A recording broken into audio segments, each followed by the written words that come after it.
مولاي صل وسلم دائما أبدا على حبيبك خير الخلق كلهم نبوي سيرت سيد الكونين والثقلين محمد په دې خبرونه کې به تاسو ته د رسول الله صلی الله علیه وسلم د ژوند حالات په تفصیل سره وړاندې شي.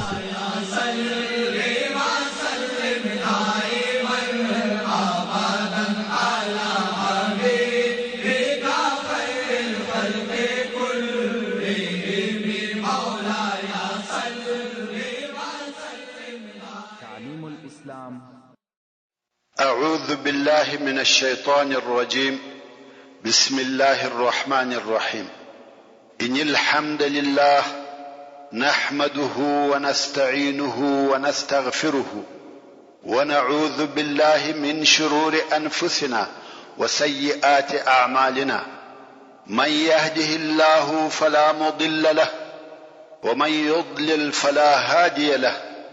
وأشهد أن لا إله إلا الله وحده لا شريك له وأشهد أن محمدا عبده ورسوله صلى الله عليه وآله وصحبه وسلم تسليما كثيرا.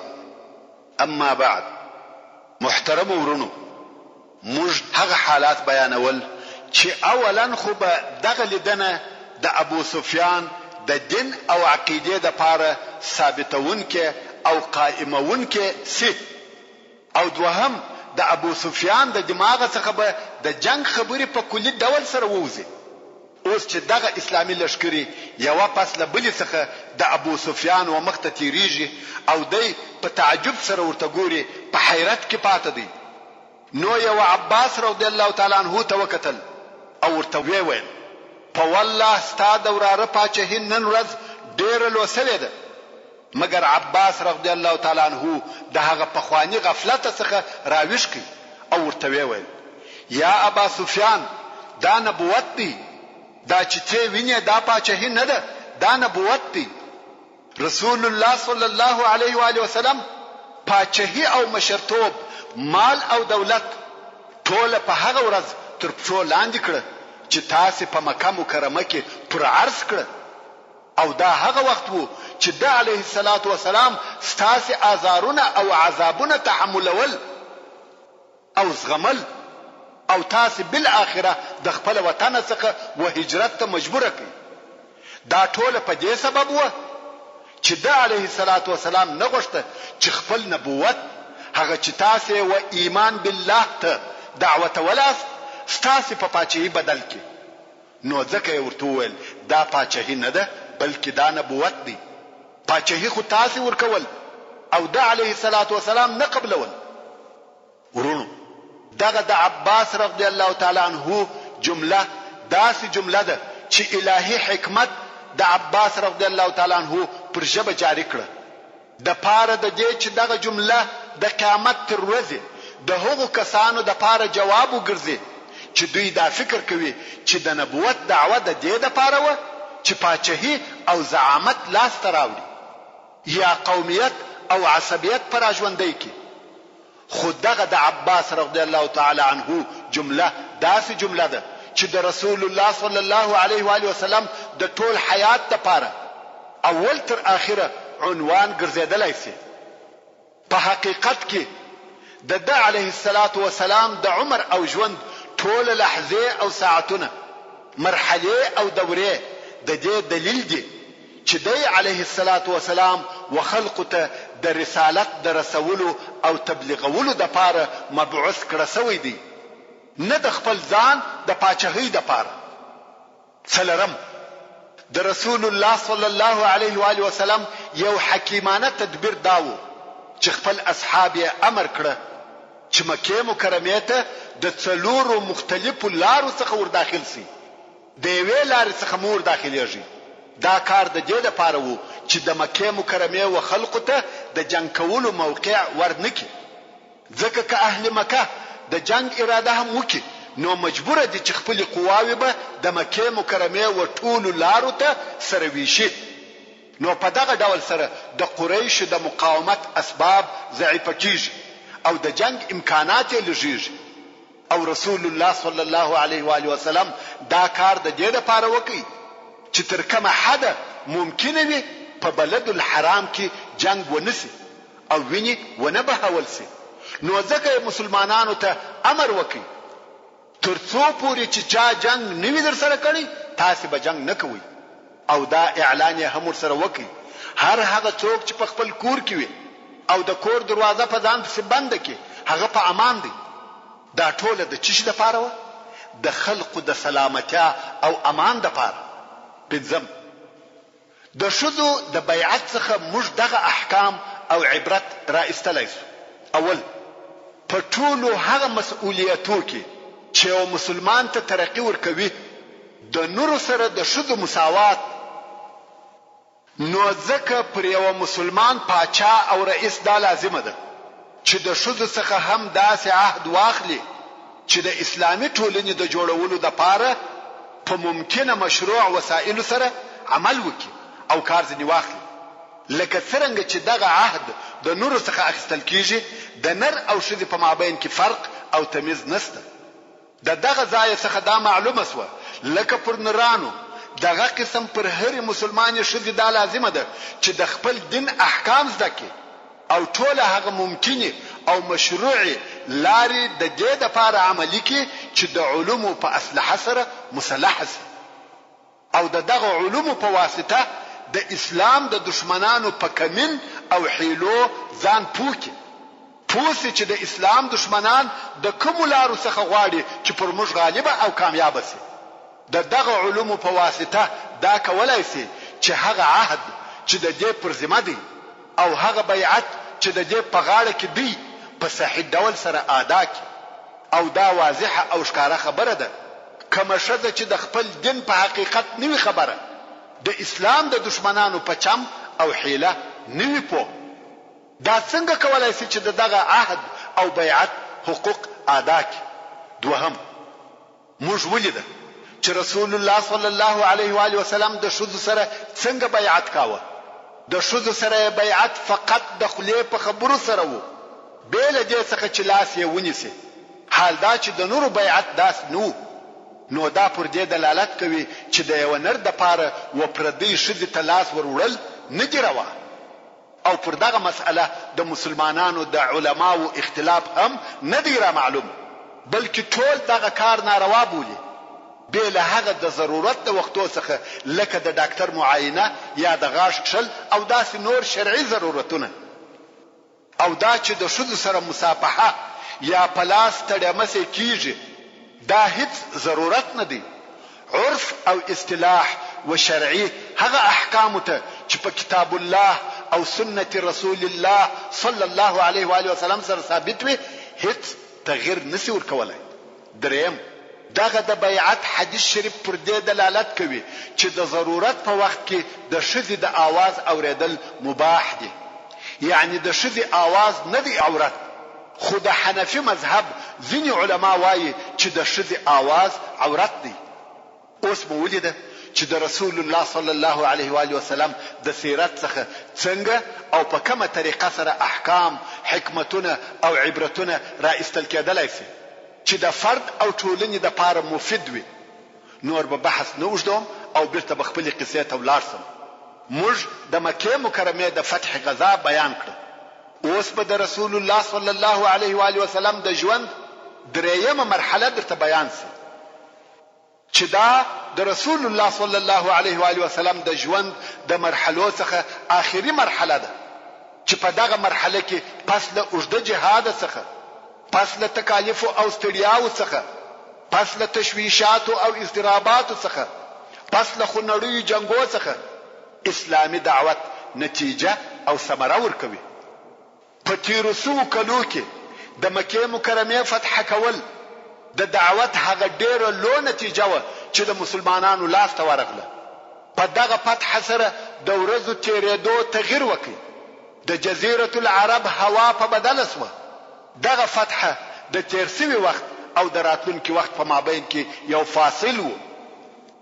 د عربو په نظر قریش د دین ساتونکي او انصار و او نور عرب په دغه کار کې د دوی تابع و. نو د قریشو تسلیمېده په جزیره العرب کې د بت پرستی د دین ختمېده و.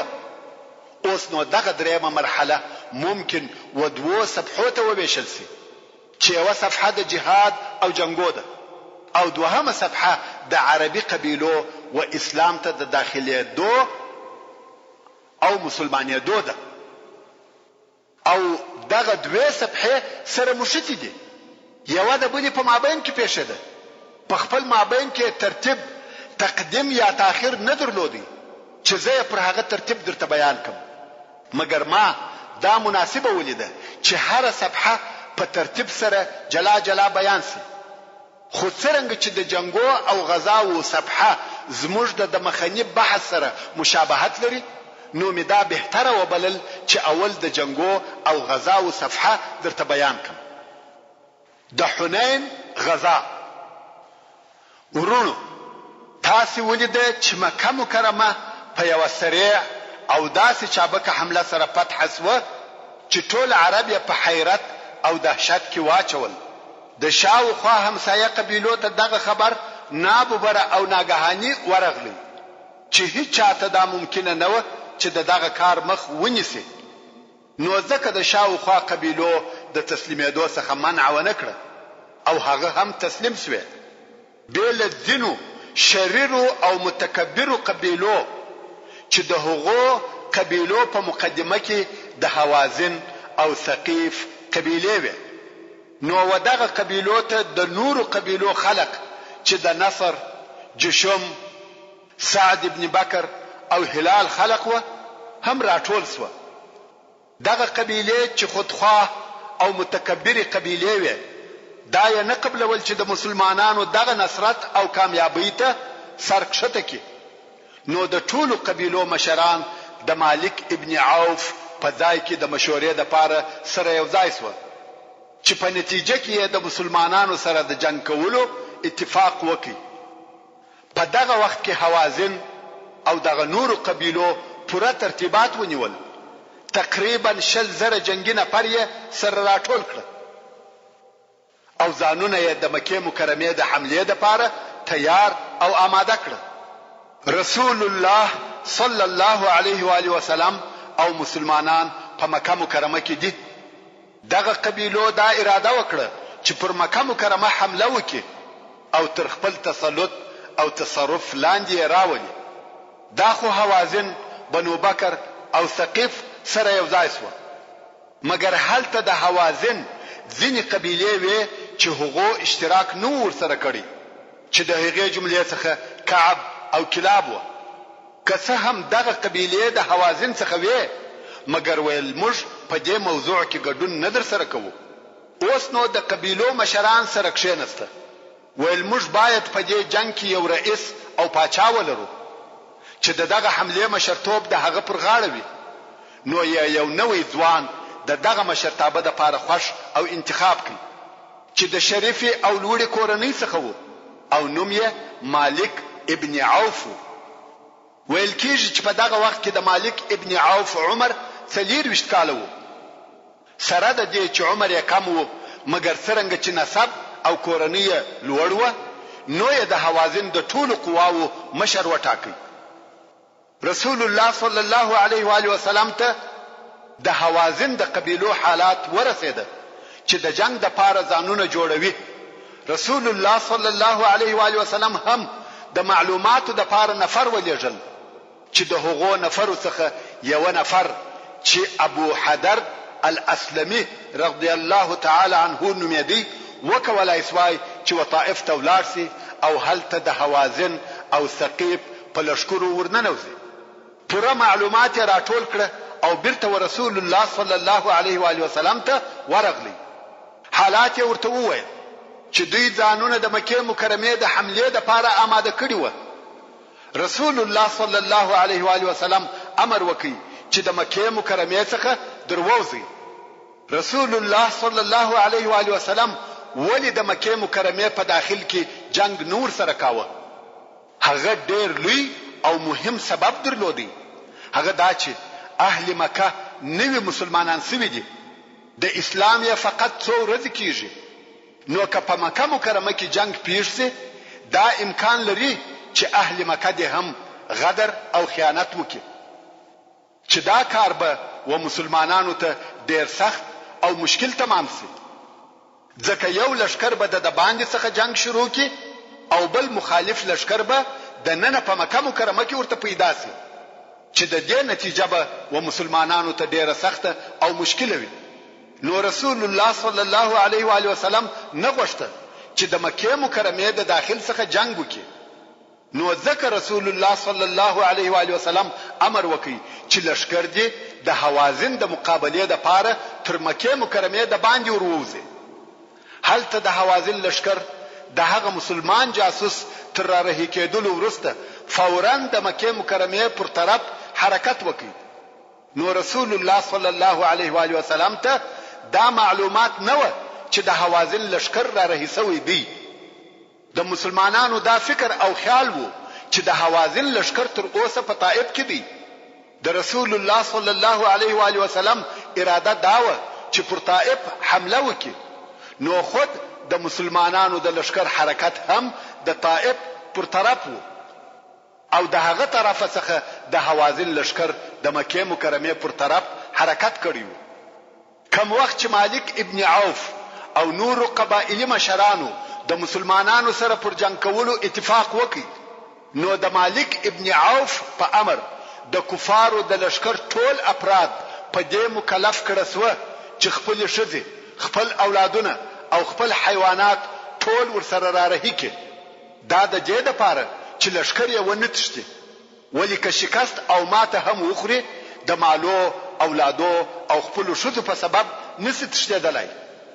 دغه شیان پر میدان نه پرېږدي. لږ تر لږه دغه خپل ښځو، اولادو او مالو د پاره جنگیږي. نو د کفارو لشکر د خپل ښځو، اولادو او مالو په ملګرتیا را رهي سوی دی. څو په اوطاس کې یې واړول. اوطاس د حوازن په منطقه کې یو ډېره لو او برداره شیله ده چې د حنین و شیلې ته نږدې ده، مګر په خپل د حنین شیله نه ده.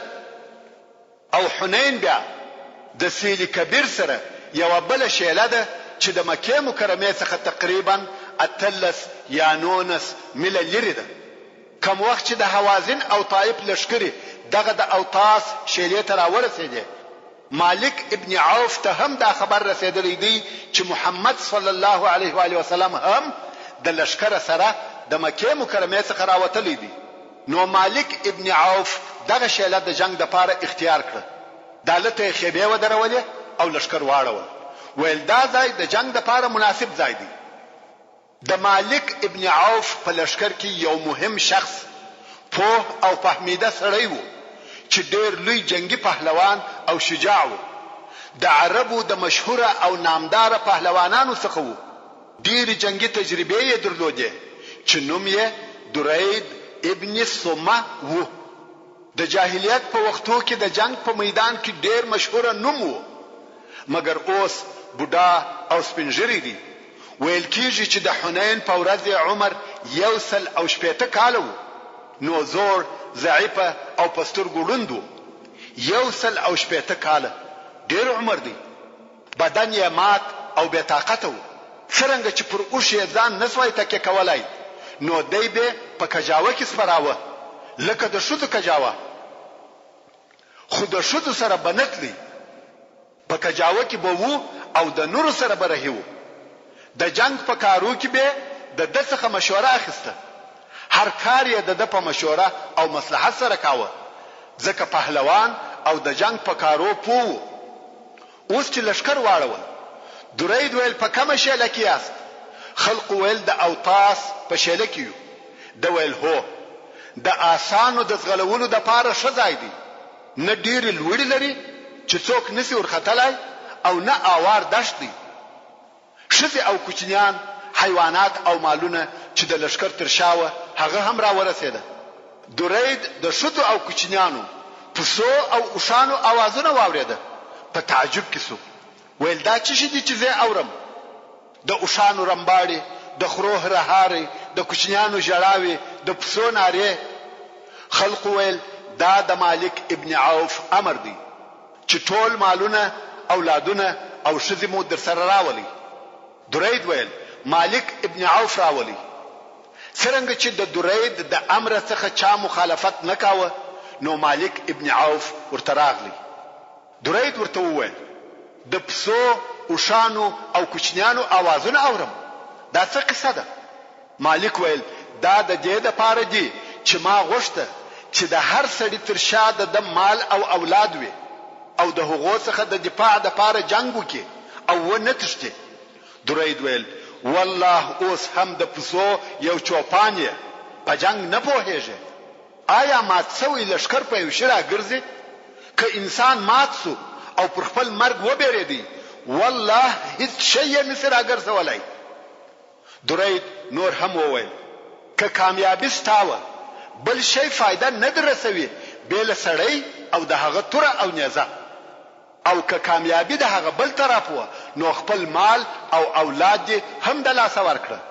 یا مالک ته په دې سره نسې کامیابه کېدلی چې د هوازن هګۍ دې د اسانو مخ ته کښېښول.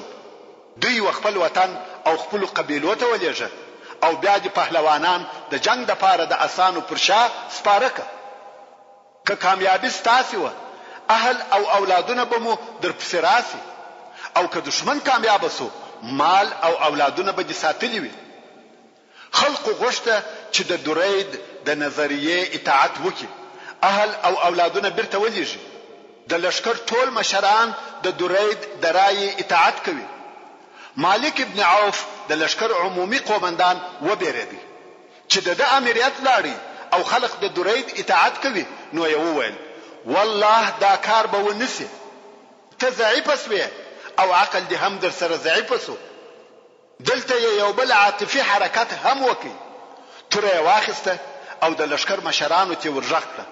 هغه چې راټول سوه د تورې لاس یې پر مځکه کښېښاوه او د تورې تیره سر یې پر خپل ځګر کښېښاوه. د رکوع پر قسم ودرېدی او پر توره یې تکیه وکړه او ویې ویل والله یا به هوازن زما اطاعت کوي یا به دغه توره زما تر ملا وځي. مالک ابن عوف نه غواړي چې په دغه جنگ کې د درید نوم یاد سي یا یې د نظر متابعت وسي. نو ویل یا به زما امر مني یا د درید. د لشکر مشران سره یو ځای دي په خپل مابین کې سره وویل درید په سترګو ړوند او سپینږیري ضعیفه سړی دی، د جنگ اداره نسي کولای. که موږ د اوسه څخه د مالک ابن عوف پر مشرۍ اختلاف وکړو نو سره وپاشل سو. زموږ ملګرتیا د مالک ابن عوف سره که څه هم په عمر لږ دی د درید تر ملګرتیا ښه ده. نو مشران وویل موږ ستا اطاعت کوو یا مالک ابن عوف. نو یې د درید امر نه کوي قبول. ښځې او کوچنیان، مالونه او حیوانات پاته سوه. د الله جل جلاله اراده داسې وه چې دغه انسانان او حیوانان د مسلمانانو په نصیب سي. نو درید ابن صمه وویل دا داسې ورځ او کار دی چې نه ځنې غائب یم او نه پکښې حاضر یم. یعنی زه خو حاضر یم مګر نظر مې بل شی دی، نو لکه نه چې یم حاضر. بیا درید پوښتنه وکړه چې دا کم ځای دی؟ ویل دا وادي اوطاس د وادي حنین و څنګ یا بغل ته. درید ویل هو دغه ځای د جنگ دپاره ښه او مناسب ځای دی. نو یې مالک ابن عوف ته وویل په اوله خبره کې دې زما اطاعت ونه کړي، په دغه دوهمه خبره کې مې امر ومنه، هغه دا چې د مسلمانانو د لشکر په لار کې کمینونه ورته ونیسه. دا ځای د کمینو دپاره ډیر وړ او مناسب ځای دی. مالک ابن عوف هم د خبره ومنل او کمینونه یې ونیول. د هجرت د 8م کال د شوال په 6مه ورځ چې د شنبه ورځ و، رسول الله صلی الله علیه و آله وسلم د مکه مکرمه څخه د طائف پر طرف حرکت وکړي چې دا ورځ و مکه مکرمه ته د دخول 9مه ورځ و. په دغه غزا کې د رسول الله صلی الله علیه و آله وسلم سره 12,000 نفر مسلمانان ملګری و چې 10,000 نفر یې هغه لشکر و چې د مکه مکرمه د فتح لپاره ورسره راوتلی و. او 2000 نفره د اهل مکې څخه ورسره ملګري سول او دغه لشکر اکثره نفر نوي مسلمانان و. حتی د مکې مکرمه په نفرو کې ځینې مسلمانان و او ځینې تر اوسه پر هغه خپل شرک پاتې و، مګر د راوتلو سبب یې هغه پخوانی دشمنی و چې د حوازن او اهل مکې په مابین کې و. د جاهلیت د وختو څخه دغه دشمنی موجوده و. یو د هغه جملې څخه چې مشرک وو او جنگ ته راووتی صفوان ابن امیه و. هغه چې رسول الله صلی الله علیه و آله وسلم 4 میاشتې امان ورکړی وو. کوم وخت چې د مسلمانانو لشکر راووتی رسول الله صلی الله علیه و آله وسلم ولیده چې په لشکر کې د ډیرو نفرو سره اسلحه نسته ځکه نه درلوده او رسول الله صلی الله علیه و آله وسلم ته وویل شو چې د صفوان سره اسلحه سته. نو رسول الله صلی الله علیه و آله وسلم وصفوان ابن امیه چې د اسلحه تاجر وو او په دغه ورځ مشرک وو رجوع وکړه. ویل یا صفوان اسلحه راکه. صفوان ویل یا محمد صلی الله علیه و آله وسلم په غصب او زور یې غواړي؟ رسول الله صلی الله علیه و آله وسلم و فرمایل یا په عاریت یې غواړم، کار ځنې اخلو او بیرته یې درکوو او دا ضمانت هم درکوم چې بیرته به پوره درکول کیږي. صفوان ویل هو درکوم یې. دغه اسلحه هم د قوم پرستی په سبب ورکړه چې په عربي کې حمیه ورته ویل کیږي. نو صفوان و رسول الله صلی الله علیه و آله وسلم ته سل زغری او د سلو نفرو د پاره نور ضروري اسلحه په عاریت ورکړه. اوس نو د خبرې تراغلو چې رسول الله صلی الله علیه و آله وسلم دغه مشرک څخه کومک وغوښتي. آیا د مسلمانانو یو امام یا خلیفہ ته دا جائزه او روا ده چې د مشرک یا کافر څخه کومک وغواړي؟ هغه علما چې د مشرک او کافر څخه کومک اخیستل جائز بولي د هغو دلیل د رسول الله صلی الله علیه و آله وسلم دغه عمل او کار دی. او هغه علما چې د کفارو څخه کومک اخیستل جائز او روا نه بولي هغه بیا وایي چې دغه کومک د یو مشرک فرد څخه وو، نه د یو کافر دولت څخه یا د یو کافر ډلې څخه. خو دغه مسئله حکم به ان شاء الله د قصې تر بیانولو وروسته مفصل درته بیان کوم. او دا چې رسول الله صلی الله علیه و آله وسلم د صفوان څخه اسلحه په عاریت واخیسته نه په زور، په دې کې موږ ته د رسول الله صلی الله علیه و آله وسلم عظمت او رحمت را معلومیږي. ځکه مسلمانانو مکه مکرمه فتح کړه، کولای اسوای چې د اهل مکه ټول مال او دولت په زور واخلي، مگر دا د رسول اکرم صلی الله علیه و آله وسلم رحمت او شفقت وو چې ټول مالونه یې ورپرېښول، حتی اسلحه هم نه ځنې واخیسته. او کم وخت چې اسلحه ته ضرورت پیدا سو بیا یې هم د اسلحه د خاوند په اجازه ځنې واخیسته، چې دغه کار د اسلام عظمت او کرم ثابتوي. رسول الله صلی الله علیه و آله وسلم ولیده چې د لشکر ډیر نفر خواړه او نور د خپل ضرورت لپاره شی نه لري، نو یې د اهل مکې څخه په قرض او پور مالونه واخیسته او د لشکر د غریبو خلکو سره کومک وکړي. رسول الله صلی الله علیه و آله وسلم چې د مکې مکرمه څخه راوتی عتاب ابن اسید رضی الله تعالی عنه پر مکه مکرمه حاکم او والی پریښاوه چې د رسول الله صلی الله علیه و آله وسلم په غیاب کې مکه مکرمه اداره کړي. عتاب رضی الله تعالی عنه د هغو کسانو څخه وو چې نوې مسلمان شوی وو، مگر څرنګه چې رسول الله صلی الله علیه و آله وسلم په دغه صدق او اخلاص ولیدي او بل دی قوي ځوان او د مکه مکرمه د اشراف څخه وو، د مکه مکرمه د اداره کولو قدرت یې درلودي، نو یې دی دغه کار د پاره وټاکي. عتاب ابن اسید رضی الله تعالی عنه د ردت په وخت کې چې دا بیا ورسته د ابوبکر صدیق رضی الله تعالی عنه د خلافت په وختو کې پیښ شو او نور شاوخوا قبیله د اسلام څخه مرتد شوه، بیا هم دی رضی الله تعالی عنه پر اسلام ثابت او قائم پاتې شو. کوم وخت چې د ابوبکر صدیق رضی الله تعالی عنه په خلافت کې نور قبیله مرتد شوه او اهل مکه هم غوښته چې مرتد شي، نو سهيل ابن عمرو رضی الله تعالی عنه په بیانیو او خطبو اسلام ته رابلل او عتاب ابن اسید رضی الله تعالی عنه پر اسلام ثابت پاتې کړ.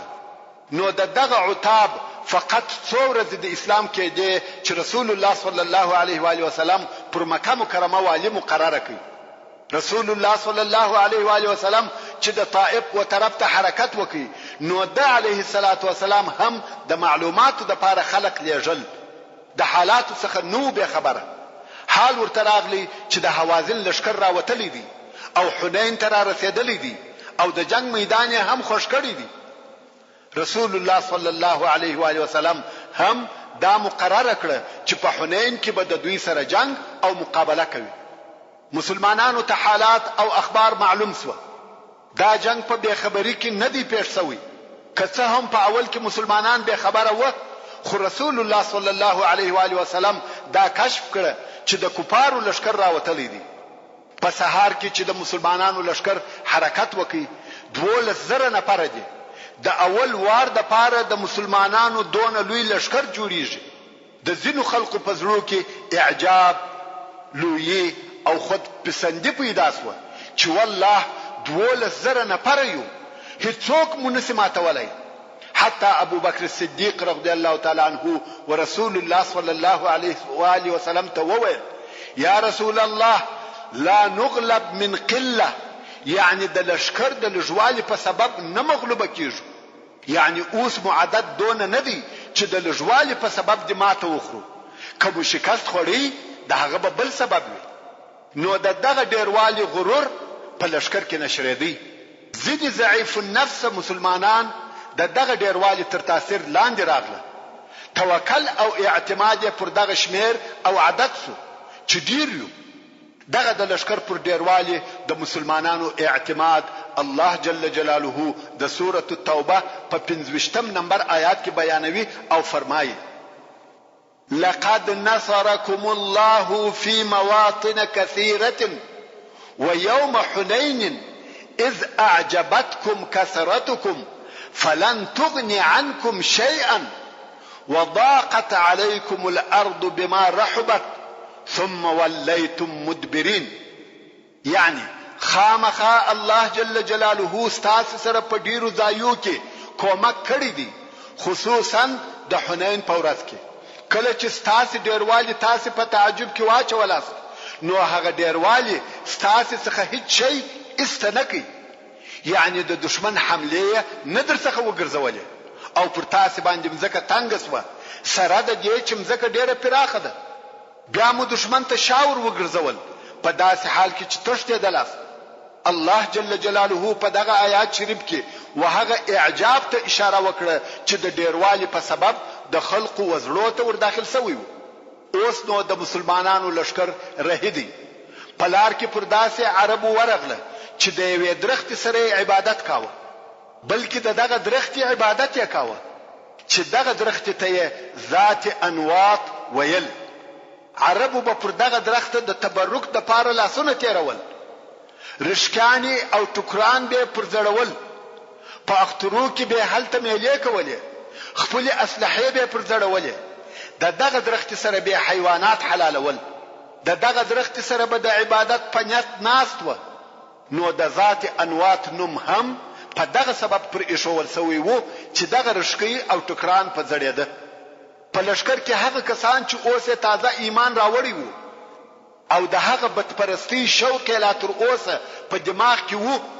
ورسول الله صلی الله علیه و آله وسلم ته وویل یا رسول الله موږ ته هم دغه یو ذات انوات را جوړ ک لکه دوی چې لري.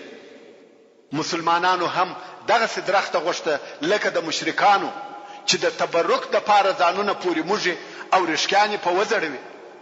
رسول الله صلی الله علیه و آله وسلم په ډیر قهر سره و فرمایل الله اکبر، په والله تاسو داسې خبره وکړه لکه د موسی علیه السلام قوم چې موسی علیه السلام ته وویل اجعل لنا الها كما لهم الهه، یعنی مشتهم داسې اله او معبود را جوړ ک لکه مشرکان چې لري. ورونو په درخت او ډبرو پوری ځانونه مشل او د هغو څخه د نفع او ضرر امید درلودل حتی مشرف او مبارک بلل دا د مشرکانو کارونه دي. درخت او ډبرې نه نفع او نه ضرر رسولای شي. نو رسول الله صلی الله علیه و آله وسلم و فرمایل تاسو څنګه زما څخه دغه شیان غواړئ؟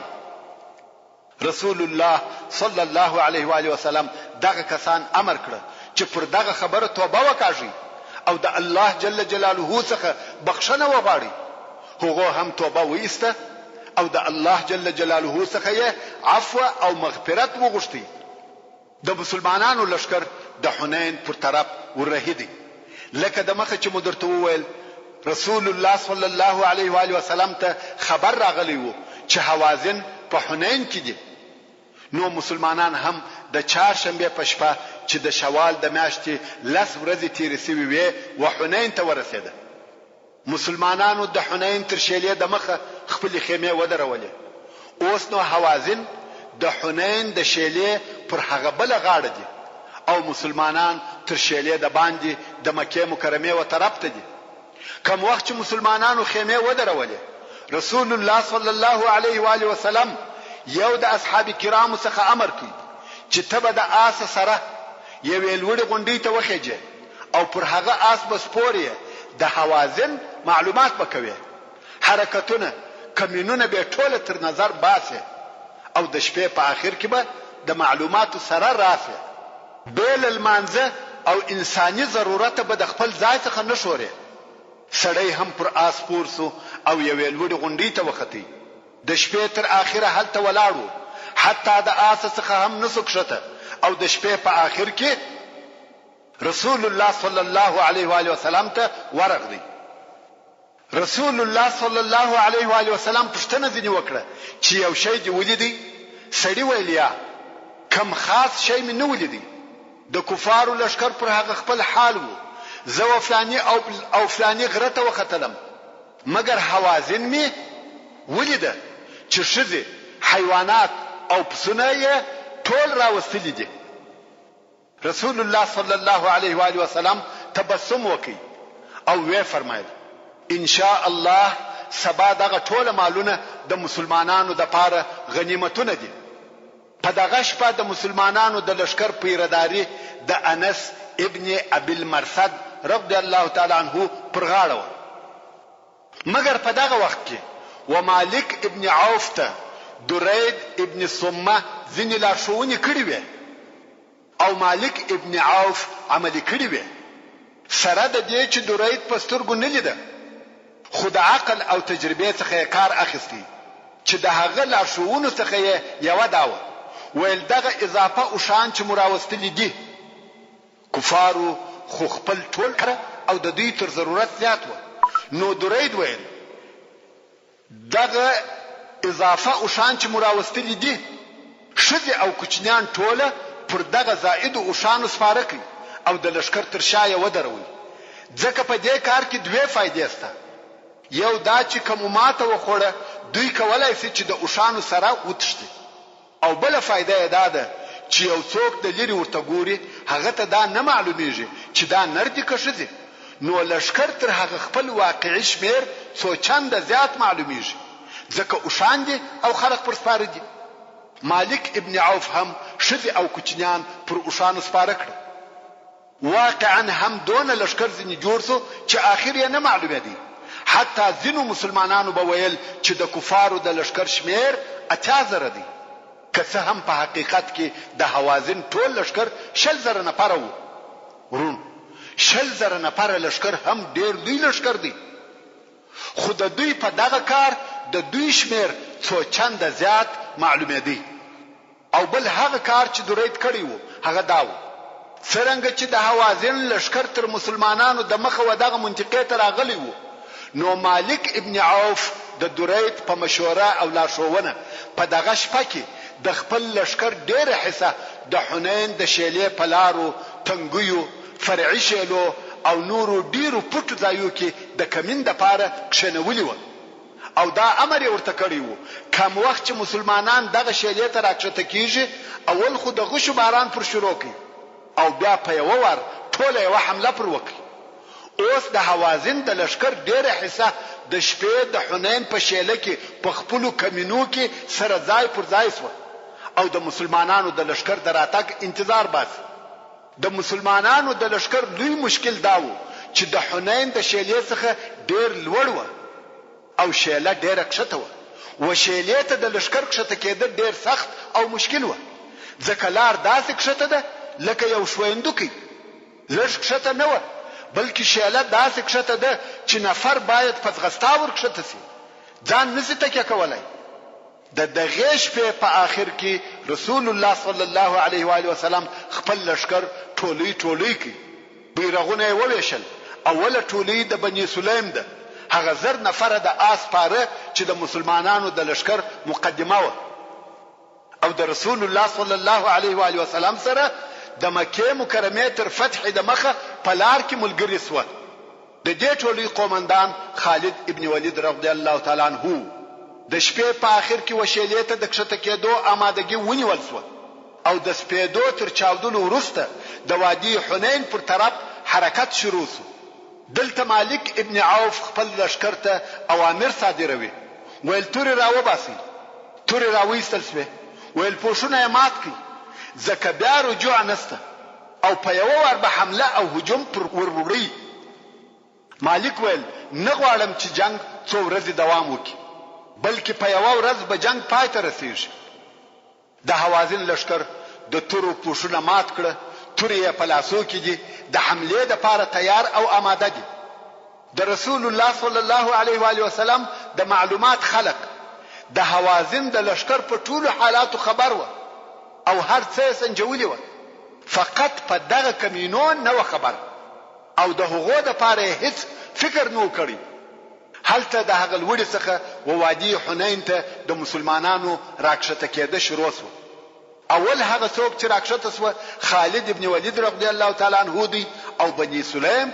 ورسره دي کوم وخت چې دغه اوله ټولۍ راکښته شو او دوهمه ټولۍ په کښته کېدو شروع وکړه د کمینو د طرفه اول د غشو باران پر شروع شو چې په دغه غشو یې ډیر مسلمانان زخمیان او زوبل کړه او بیا د دشمن ډلو یو ځای شدیده حمله وکړه څنګه چې وشیلې ته کښته کېده ډیر سخت و ځکه یو دم کښته و یوازې یو نفر چې بکښته کېدی خپل ځان یې نسوای تکیه کولای هغه د مخ نفر به پوری واه نو په بني سلیم کې د کښته کېدو په سبب بد حال پیښ وو دغه بد حال سره د کمینو د طرفه حمله پر شروع شوه د دوی خیال وو چې د دشمن لشکر مو مخته دي هلته به ورځو جنگ او مقابله به ورسره کوو خو هغه ناببره د دواړو طرفو څخه د کمین د نفرو حمله پر شروع شوه په خپل پر خالد رضی الله تعالی عنہ وهل او وارونه شروع شو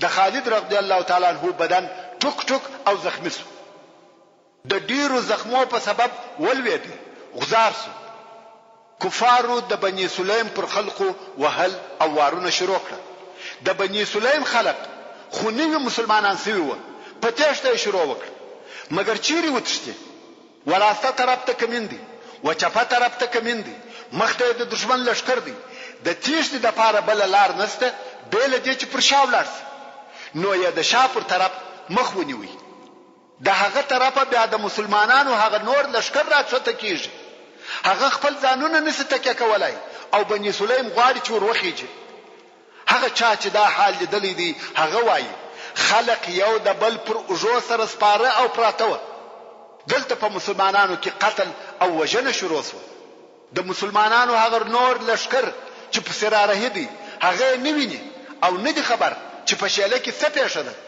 هغه خپل پرمختګ ته دوام ورکړي دي غواړي چې ورکشته سي او دلته بد حال جوړ دي د کښته خلق غواړي چې لوړ وخیږي او د لوړ خلق غواړي چې ورکشته سي هغه نور لشکر چې په دې حال خبر سو چې په شاله کې کمین دي او خلق وژل کیږي هغه هم په تېښته شروع وکړه دلته مالک ابن عوف ټول لشکر 60,000 نفر امر کړ چې په یو ور حمله وکړي او مسلمانان په دغه بد حال اخته دي د مسلمانانو په لشکر کې عمومي تېښته شروع شو او هرې خواته ځغلي ځینو یې په ځغستا مکه مکرمه ته ځان ورساوه او ټول لشکر وتښتېدل رسول الله صلی الله علیه و آله وسلم ناره وهي غواړي چې دغه ماسوي لشکر را وګرځوي خو څوک نه دریږي رسول الله صلی الله علیه و آله وسلم یوازې پر میدان پاتې شو. هغه صحابه کرام چې ثابت پاتې دي او نه تښتي هغه هم یو او جلا دي. 100,000 نفر په دغه حالت کې پراګرځېدلي دي. خلق زغلي او رسول الله صلی الله علیه و آله وسلم ناره پر وهي الی عباد الله، خو یو هم تر شا نه ګوري. ډیر بد شکست او ماتو. ابو سفیان چې په دغه وخت کې نوې مسلمان شوی وو هغه وویل دغه ماتو خلق مخ بل شي نه راګرځوي بیل د جدي دریاب، یعنی تر هغه ځای پورې بزغلي. جبله یا کنده ابن جنید چې منافق وو هغه ناره کړ نن ورځ سحر باطل سو. دلته نو د الله جل جلاله د طرفه هغه لوی امتحان شروع سو. د مسلمانانو د ایمان امتحان په دغه ځایو کې اخیستل کیږي. په دغه وخت کې یو د هغه کفارو څخه چې په ظاهر مسلمان شوی دی او نوم یې شیبه ابن عثمان ابن ابي طلحه دی. عثمان ابن ابي طلحه دغه شیبه پلار د هغو کسانو څخه وو چې د احد په ورځ د کفارو بیرغ پورته کاوه او د مسلمانانو د طرفه ووژل شو. دغه شیبه د هغه عثمان زوی دی او د مسلمانانو د لشکر سره راوتلی دی. غواړي چې په مناسب وخت کې رسول الله صلی الله علیه و آله وسلم ووژني. غواړي چې د خپل پلار بدله او انتقام په نن ورځ کې واخلي. په دغه وخت کې رسول الله صلی الله علیه و آله وسلم یوازې ولاړ دی او یوازې جنگ کوي. هیڅوک نه دی ورسره او ناره وهي الی عباد الله. شیبه چې یو خنجر ورسره دی د خپل مقصد د پوره کولو لپاره د رسول الله صلی الله علیه و آله وسلم و طرف ته ورغلی. رسول الله صلی الله علیه و آله وسلم شیبه ولیدي ویل یا شیبه څه خبر دی؟ شیبه ویل یا رسول الله غواړم چې ستاسو څخه دفاع وکم. رسول الله صلی الله علیه و آله وسلم ویل دلته راس. شیبه ورغلی او رسول الله صلی الله علیه و آله وسلم یې پر زګر مبارک لاس ورکښېښاوه او ویل د الله څخه بخښنه وغواړه. محترم ورونو، زموږ د بحث پاتې حسابه ان شاء الله تعالی پراتونکي کې واوري. سبحان ربك رب العزة عما يصفون وسلام على المرسلين والحمد لله رب العالمين.